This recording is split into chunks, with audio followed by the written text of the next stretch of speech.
కదా. అందరికీ బ్లెస్సింగ్స్ అంటే చాలా ఇష్టం కదా. బ్లెస్సింగ్స్ అంటే ఏంటి? What are called blessings? మరి ఇహలోకంలో మనం బ్లెస్సింగ్స్ అనగానే ఎవరైనా గొప్ప వాళ్ళని చూస్తే మనం అనుకుంటాం ఏంటంటే, ఈ సో బ్లెస్డ్, పెద్ద కారు ఉంది, ఇల్లు ఉంది, వాడికేం తక్కువ అంటాం కదా. చాలా బ్లెస్సింగ్. కానీ బైబిల్ అలా చెప్పదు, అస్సలు చెప్పదు. ఇందాక మనం చదువుకున్నాము కీర్తనలు 32 ఫస్ట్ వర్స్ ఏం చెప్తుందంటే, నా అతిక్రమములు క్షమించిన వాడు ధన్యుడు అంట. ధన్యుడు ఎవరంట? మన అతిక్రమములు క్షమించినవాడు. మరి అతిక్రమములు క్షమించిన వాడు అంటే పాపములు క్షమించిన వాడు, వాడేంటంట? ధన్యుడు. ఇంగ్లీష్లో చూస్తే బ్లెస్డ్.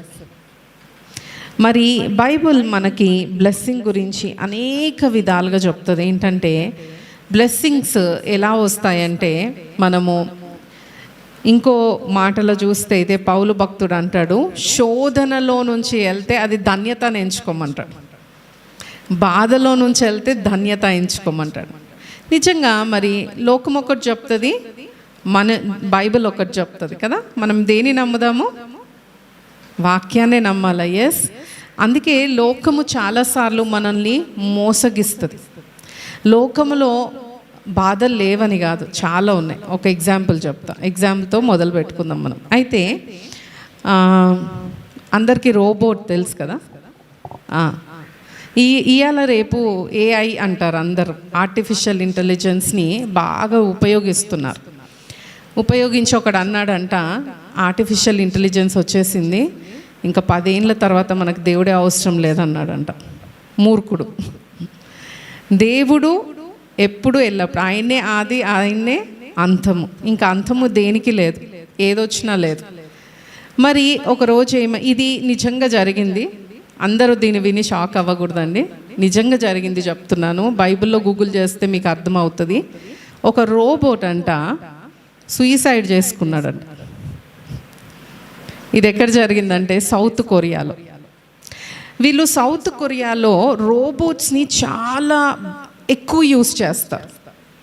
ఆస్ట్రేలియా, సిడ్నీ ఇట్లాంటి ప్లేసెస్లో కూడా హోటల్స్కి వెళ్తే మనం ఏదైనా ఆర్డర్ ఇస్తే రోబోట్స్ వచ్చి సర్వ్ చేస్తాయంట. అయితే ఇది మరి నేను మొన్న చదివాను ఏంటంటే గూగుల్లో, ఈ యొక్క సౌత్ కొరియాలో ఈ ప్లేస్ ఏం ప్లేస్ అంటే గుమి సిటీ కౌన్సిల్, మీరు కొట్టండి ఇది, గుమి సిటీ కౌన్సిల్లో ఈ రోబోట్ని ఉపయోగించుకుంటూ ఉన్నారు. ఇది ఎందుకు చచ్చిపోయింది అంటే కారణం ఏంటంటే, దీన్ని తయారు చేసేవాడు ఏం చేశాడంట, దీన్ని తయారు చేసి ఇది 6 hours పని చేయాలి డైలీ అని చెప్పి చేశాడు. మరి ఒక సిస్టమ్ని దానికి కనెక్ట్ చేసి ఇలాగే పని చేయాలి, ఆర్డర్ ఇస్తారు కదా దానికి, మరి అలాగే చేయాలని పెట్టాడనమాట. అయితే దీన్ని ఉపయోగించేవాడు ఏం చేశాడంట, దాన్ని 8 hours పని చేపించాడంట. పని చేపించి 2 పనులు చేపిస్తాడు. దీనికి సిస్టమ్ అలవాటైంది ఏంటి, ఒకటే, కానీ దీన్ని 2 waysలో పని చేపిస్తున్నాడు వీడు. చేస్తుంటే ఒకసారి ఏమైందంటే, వీళ్ళందరూ పని చేస్తుంటే ఇది ఏంటి కనిపించట్లేదు ఈ రోబోట్ అని చెప్పేసి ఆశ్చర్యపోతున్నారు అనమాట. చూస్తే ఏమైందంట, అది వైర్లు పీకేసుకొని మెట్ల మీదకి వెళ్ళి దుంకి కింద పడి చచ్చిపోయిందంట. ఎంత ఆశ్చర్యము కదా. అంటే మనం ఎలాంటి లోకంలో బ్రతుకుతున్నాం మనకు అర్థమైంది ఇప్పుడు కదా. పెయిన్, స్ట్రెస్ కదా, జాబ్లో స్ట్రెస్, ఇంట్లో స్ట్రెస్, మన శరీరంలో స్ట్రెస్, ఎక్కడ కూడా పెయినే ఉంది కదండి. మరి నేను అనుకున్నాను, ఒక రోబోట్ బతకలేని ఈ లోకంలో నువ్వు నేను బ్రతకాలండి. వీ హ్యావ్ టు లివ్, తప్పదు, బ్రతకాలి. ఎలా బ్రతుకుతాము? సొల్యూషన్ ఏంటి అసలు? ఈ పెయిన్లో దేవుడు ఏమంటున్నంటే, శోధించిన వాళ్ళకి నేను బ్లెస్సింగ్స్ ఇస్తా అంటున్నాడు, బాధలో వెళ్తే బ్లెస్సింగ్స్ ఇస్తా అంటున్నాడు. అయితే ఇది దేవుడు లేకుండా సాధ్యమేనా మనకి? కాదు. మన ఓన్గా నిజంగా మనము 8 గంటలు కాదండి పనిచేసేది. కొంతమంది 12 గంటలు పనిచేస్తారు, 16 గంటలు పనిచేస్తారు.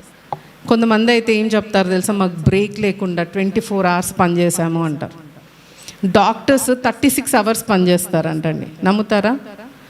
అలా మరి ఒక న్యూస్ వచ్చింది, మనందరికి తెలిసే ఉంటుంది, స్ట్రెస్తో ఒక అమ్మాయి చనిపోయిందని చెప్పేసి. అమ్మాయి చార్టెడ్ అకౌంటెంట్ అంట, మరి కేరళ అమ్మాయి చనిపోయింది. స్ట్రెస్, పెయిన్ ఈ లోకంలో. సో ఇవన్నీ కూడా మనము ఈ లోకంలో పెయిన్ నుంచి పారిపోవద్దు, కానీ దేవుణ్ణి పెయిన్లో ఆహ్వానించాలి. హల్లెలూయా. దేవుణ్ణి ఎప్పుడైతే మనం ఆహ్వానిస్తామో మన జీవితంలో, మన పెయిన్ ఏమవుతుందంటే, అందుకే దేవుడు అంటాడు, మీ ఒక భారాన్ని నాకు ఇవ్వండి, నా కాడిని మీరు మోయండి, భారాలు మోయకండి మీరు అని చెప్తాడు. That is our God. Hallelujah. అందుకే మనం ఏం చేయాలంటే, ప్రతి ఉదయం లేచి before we go to work we should surrender our work to God. మనం ఏం చేయాలంటే దేవునికి అప్పచెప్పాలి. ఎవరిని అప్పచెప్పాలా? మన పనిని, మన బాస్ని, మన కొలీగ్స్ని, మన స్కూల్లో టీచర్స్ని, మనం చదువుతున్న చదువులని, మన ఇంట్లో పనిచేసిన ప్రతి ఒక్కటి కూడా దేవునికి అప్పచెప్తే ఏం చేస్తాడంటే, దేవుడు మనల్ని తలగా పెడతాడు, తోకగా పెట్టాడు, పైగా పెడతాడు, కిందిగా పెట్టాడు. అది మనకిచ్చిన దేవుని ఆధిక్యత అన్నమాట.